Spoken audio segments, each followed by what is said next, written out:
What's up, YouTube? So I got a public service announcement for all of you.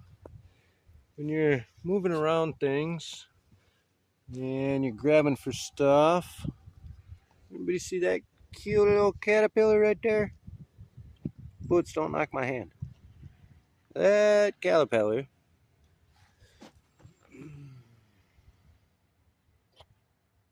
is a ton of little hairs.